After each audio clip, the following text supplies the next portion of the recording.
To say that RPG Maker games are important to me would be a massive understatement.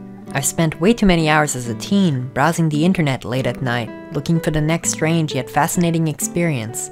I've always found myself attracted to the incredibly different art styles you could find in those games. With the sheer amount of creators out there, you're bound to find something that resonates with you. And resonated with me it did. RPG Maker and to a certain extent indie games as a whole changed my outlook on the gaming industry. I went from playing mostly mainstream titles made by large teams of developers to playing shorter games developed by a few people, sometimes even a single person. Indie games tend to contain personal stories, exploring themes that aren't commonly found in mainstream titles. While I did have my fair share of tears over games like Final Fantasy IX and Mother 3, I find that it's usually harder to convey that type of personal journey and emotion when you're also trying to cater to the masses. Over the years, I've played through a lot of amazing RPG Maker games, some that many now consider cult classics, all showcasing different art styles, themes, and gameplay, yet all of them coming from a line of admittedly fairly modest game engines. And whether they're made in RPG Maker 2003, XP, or even one of the more recent versions, there is something telling about the fact that we still see people use them nowadays. It's hard to deny the impact RPG Maker had on the indie scene. For years, title after title would charm and captivate so many of us, to the point of creating some pretty big fandoms, all sharing their respective fan art, fan theories, and sometimes even creating their own spin-offs. Fandoms tend to get a bad rap nowadays, and I obviously won't delve into stuff like Homestuck Spit Bucket or other questionable acts performed by teenagers on the internet, but I still believe there's something magical about a group of people bonding over a shared experience, over a game that made them feel a wide range of emotions, whether it's sadness, joy, or anything in between. There's something about that I just can't put into words. For what I lack in eloquence, I hope to make up in passion. I could go on for hours about my favorite RPG Maker games and what they mean to me, but I'd rather not bore you with a 2-hour essay about how Yumeniki literally changed my life for the better. That'll be a story for another video. Today, I want to talk about a more recent addition to the genre, one that's been on the back of my mind for quite some time now, a game by the name of An Outcry. An Outcry is a surrealist narrative horror RPG made by Quinn K along with the help of their small team of developers. Some of you may recognize that name as the person responsible for bringing Off, another RPG Maker classic, to the English language. According to an interview, working on Off's translation gave them a lot of insight as to how RPG Maker works, and was one of the reasons why their next game would be developed in the same engine. First time I've heard of An Outcry though was through the Haunted PS1 Demo Disc 2021. I'm not going to repeat everything I said in my previous video about it, but for those of you who didn't watch it, it's this really cool collection of demos with varying genres and art styles. There's a lot for everyone, and out of the 27 titles available, An Outcry was one of the few to really punch me in the gut. I left the demo with a strange tightness in my chest, but it made me want more. There was something about the whole experience that gripped me. The art direction is right up my alley. I love the overall design, both for the characters and the world. The music, the story, its themes, all of this combined to leave a lasting impression on me. I followed An Outcry's development for the best part of a few months already, and I couldn't have been more surprised when a few weeks before its release, I was contacted by Quinn themselves and given a review key. So you know, full transparency, I did get the game for free, even though I was going to review it anyway. It's kind of funny in retrospect, because before they contacted me, I was working on 2 other videos in hopes to tide the gap between my Digimon video and the eventual An Outcry review, but hey, it all worked out in the end. This intro's long enough already, so how about we talk about the actual game? An Outcry opens up on this beautiful visual of smoke fading into the title screen. Despite being relatively similar, it feels a bit more personal than a static image with the usual box surrounding 3 options. Before the game starts, you're given the opportunity to read through a disclaimer. The game's themes are pretty heavy, and if any of what's on screen right now bothers you, I understand if you want to sit this one out. As a matter of fact, the team behind the game understood that too, going so far as even allowing you to opt out of depictions of animal death, on top of advising you to prioritize your mental and physical well-being over finishing or even playing this game altogether. I find the inclusion of that type of message to be really nice. We've definitely come a long way since the days of "don't play this game if you don't want to die from a cardiac arrest."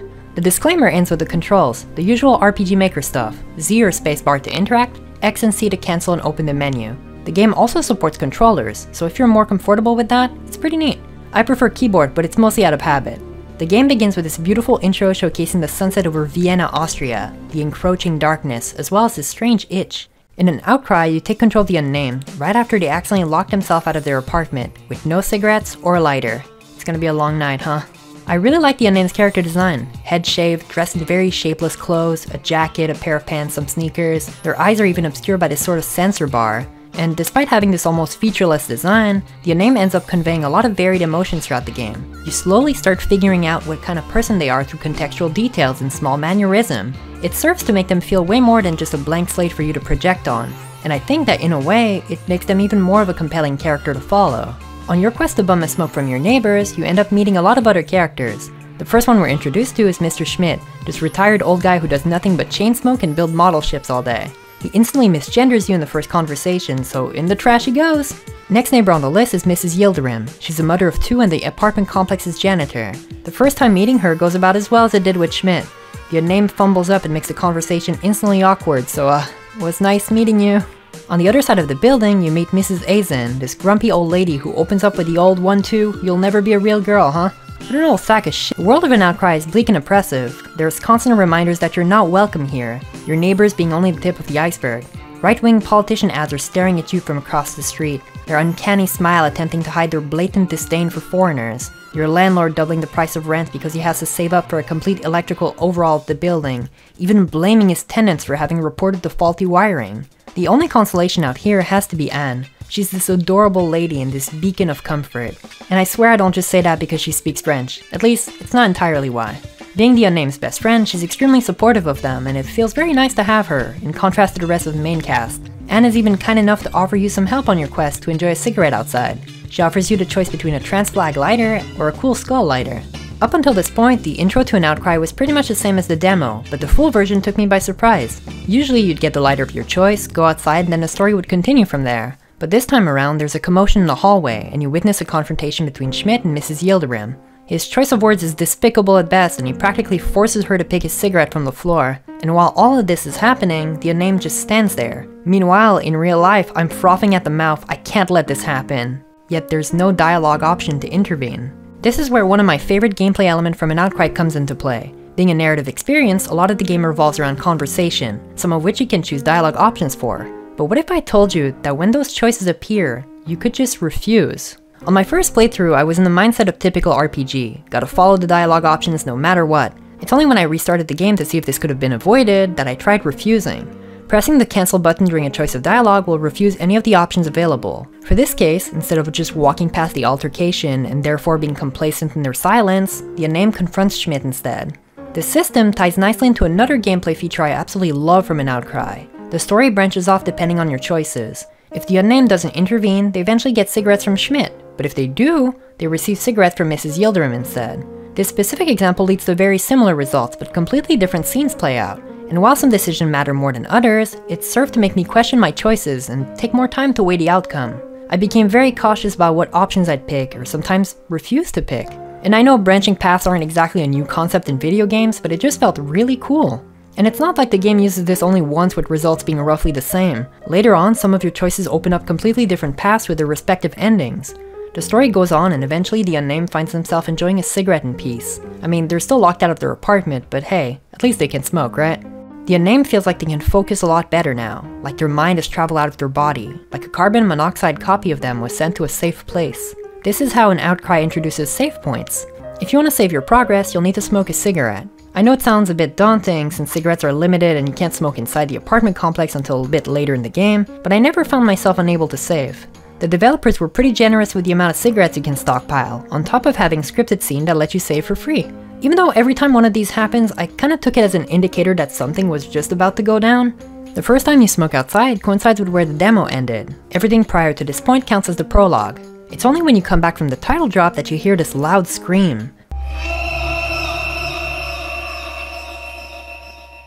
When it comes to video games, I tend to be pretty particular about what spooks me. I guess it comes with years of playing through horror games and stuff, but that scream, it sends shivers down my spine. In more ways than one, it reminds me of the Labo scream from Chrono Trigger.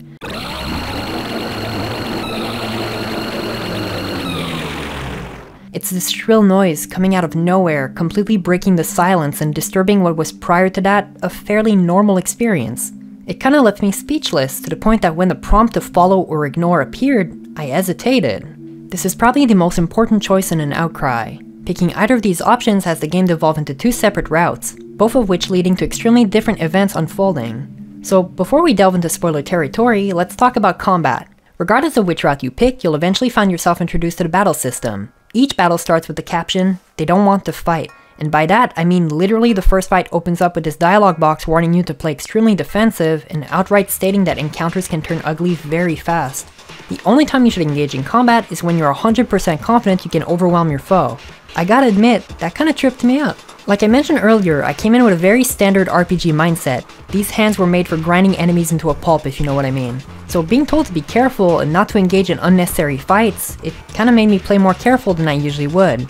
Combat in an Outcry is considered a last resort. Whenever you win a fight, there's no victory fanfare, or even experience to gain. The Unnamed just stands there, clutching their chest and gasping for air. They're the last one to stand, there's no satisfaction in it. Not to say the combat system doesn't feel good though. On the technical side of things, it's your standard active time battle. The bar fills over time and when it's full, you can perform an action. Kick is your standard attack. Later on, you get a sledgehammer for a stronger attack. First aid is your healing. Brace is to defend yourself. Plan ahead allows you to act faster. Mindfulness gets info out of the enemy, and flee allows you to run away from fights. Small side note about fleeing, but I really like how an Outcry has you wait until your enemies are out of breath, instead of just spamming flee until it works out. Each action costs a certain amount of skill points to use. This is where deep breaths come in. You can use this action both in and out of combat to restore SP. In combat, this will leave you vulnerable for a turn. It incentivizes proper skill point management. That way you don't just spam attacks until your enemy drops. Out of combat though, deep breath is a lifesaver. You can use it as many times as you want, and combined with first aid, it effectively replenishes all of your HP and SP for free. After discovering that combo, I felt like I could take on everything the game had to offer. Well, almost everything. Really pretty game over screen, by the way. It makes me feel bad for practically not seeing it in my playthrough. Even though combat is clearly not the focal point here, it still feels very solid. A lot of RPG Maker games that have similar combat system tend to evolve into bosses being roadblocks or even stat checks that force you to go back and grind for a bit. Meanwhile, an Outcry would rather use combat to advance the narrative, and I really appreciate that. Unfortunately, this is about as far as we can go without delving into some spoilers. A lot of my fun came from seeing how the plot unfolded, and I'd feel bad ruining the experience for anyone. You know, nothing beats going in as blind as possible. Here's a timestamp if you'd like to skip, and honestly, I'd recommend it. If what I've shown so far interests you even just a bit, it'd be best to stop the video now and play an Outcry by yourself. I'll have a link in the description to the Steam page. For those of you who are still here though, let's continue. I think it's fairly obvious that I hesitated a bit when making that choice. That noise really got me, and on top of that, the game made me extremely cautious about my decisions. At the same time, I had this gut feeling that if I didn't follow, bad things would happen, especially after seeing what my inaction caused a bit earlier. So I ended up picking follow for my first playthrough, and let's just say, it starts up really strong. The strange bird is not only able to talk, but also threaten the Unnamed. At first I was a bit skeptical. What could a small bird possibly do to me, right? Oh yeah, just corner me with its family in the hallway all while I'm frantically knocking at Anne's door. Thankfully she does come to her rescue, in more ways than one. She calls a locksmith for the Unnamed on top of making them a drink. What would I do without her? What originally felt like this very comforting scene quickly turns to anxiety again. Turns out, Anne heard the noise too, and later on when you make your way home, the door of your apartment is wide open. Maybe the locksmith already made their way in, there's no sense in panicking. After all, it's been a tough night, it'd be best to just go to bed and try to make sense of it tomorrow. Joke's on them, the Unnamed gets woken up in the middle of the night after being attacked by the birds from earlier. The rest of the route devolves into this nightmare-fuel situation. The entire building is swarmed with birds, you make your way to Anne's apartment and eventually this leads to a bird practically forcing you to follow them as they escort you to a talk show? There's this strange feeling of unease. Even though you're the guest, you're never allowed to talk. Instead, this giant bird just goes on rants about how there's no place for the likes of you in this world. It felt a lot more like a public lynching rather than an interview. The whole scene had this very uncomfortable vibe with the man Shrike really going out of their way to make sure you know how much of a stain on society you are. There's no space, no place on Earth where coddled toddlers like you go. While the scene obviously was meant to portray this sort of lynch mob and make you uneasy, I really liked it. The voice acting here was a very fun addition and kind of a first for me, at least for RPG Maker games. The story continues, you eventually meet back with Anne and find yourself in Mrs. Yildirim's apartment, where surprise surprise, the man Shrike shows up again, despite the Unnamed absolutely clocking them in the beak about 15 minutes ago. This time they're on television, once again spreading their bile. I've had enough of this guy, I need a cigarette. Leaving the apartment, you're greeted with these unblinking eyes in the distance, birds from all sides and this orange U covering the entirety of the hallway. The Unnamed makes their way out of the building, all while fighting against ever-increasing amount of Shrikes. But what awaits them outside, it isn't right. The Panopticon Shrike stands as a tower, a beacon of despair in front of you. The game even prompts you to save at this point, which I obviously did. You can never be too careful with saving. Returning to reality, the giant bird tower thing isn't there anymore, and this leaves us to explore the building once more. This time though, there's this sense of urgency. There's a strong smell of smoke coming from upstairs, and we're thrown this first-person segment. The song here does wonders in conveying how much of a terrible situation this is. And the higher you climb, the more realization sets in. It all starts with us discovering the landlord's body, lifeless in his apartment, having taken his own life. We later find a room with our belongings, some that we supposedly already threw away. Continuing to make our way upstairs, it's becoming evident that fire has been set, and it's coming from Schmidt's apartment. The heat and smoke gets more and more intensive as you climb up to the 4th floor, your home. And right as we investigate the floor, this happens. It took me completely by surprise. It was just so sudden. The rest of the segment has your entire actions narrated by the terrific Birdness, who has more than unpleasant words to say. We find Anne, Mrs. Yildirim and her children, but something feels wrong. We have to fight our way back downstairs, since on each floor, birds block the staircase. I may have spent just a tad too much time exploring each floor, cause I definitely got shot by this bird with a gun. Even though they totally missed, the fear of dying right here and then, it made me hurry the entire way back. The follow route, prior to its 3 available endings, finishes with you and your friends splitting up, Anne and the Yildirim family heading outside as the Unnamed prepares to face the Panopticon strike. And even though I'm very excited to talk about what follows, let's first talk about the Ignore route before going back and dissecting each ending. Returning to that choice, the Ignore route starts with the Unnamed reassuring themselves that nothing is wrong, even when this bird hits a window face first, even when your best friend tells you that she heard the bird talk earlier, even when you clearly see Schmidt having a beer with a murder of crows only for him to turn up impaled 15 minutes later. Everything's gonna be fine.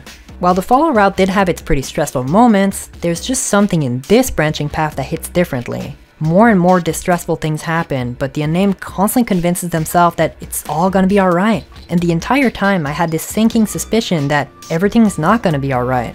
I got to the scene where the birds from the previous route, which were enemies mind you, welcomed me with open arms to have a beer and smoke with them. The entire time it just felt wrong, like my actions, or rather lack of actions, led to those things. Schmidt, Mrs. Yildirim, Mrs. Azun would all eventually turn up dead through varying scenarios, and technically, it's all the Unnamed's fault, or rather, my fault for guiding them down this path. The walk segment really summarized that well. It's this very creative moment when you're subjected to walls of text, very poetic in nature, describing what you've done, what you've caused through the scenario, and it really managed to make me stop and think of what the game wanted me to feel at this moment. Shame, perhaps? You're asked to think of your neighbors, one by one. When thinking of Schmidt, this sentence stuck out to me. The script did not offer a way to help, so you felt justified not to try and let it all run its course. The RPG mindset, I had to follow the dialogue. The entire segment almost feels like the author of the game chastising you, pointing out that you came here of your own volition, whether it's because of maliciousness or your own curiosity. Maybe because you deceived yourself in thinking that things would just work out. Maybe I did act out of fear. Maybe I did think that bad things would happen regardless of what my decisions were, so I didn't pick anything. I didn't help, but the blood spatter of the surrounding carnage did coat me. Returning to Anne's apartment, she is less than happy to see you. She knew what was gonna happen. She knew what you were aware of.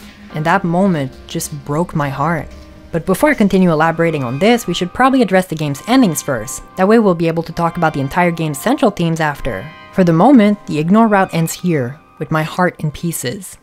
Usually when I play games, I'm not too keen on the whole multiple endings thing. Not that I dislike it, I just find that it's sometimes a bit convoluted and tends to fall very fast into the very specific criteria that if you miss, well, you better restart the game. But in all honesty, an Outcry made me want to find those 5 endings. The first 3 I've experienced all branch off from the follow route, right as you and Anne part ways. The Unnamed finally faces against the Panopticon strike, and while it does try to discourage you and weasel their way into making you submit, the Unnamed's resolve proves to be stronger. While I did come in with hopes of making bird stew out of them, I'd rather not die trying since it takes 0 damage from my attacks. I think an Outcry did really well in showing you earlier that fleeing was a valid option because this feels like the right thing to do.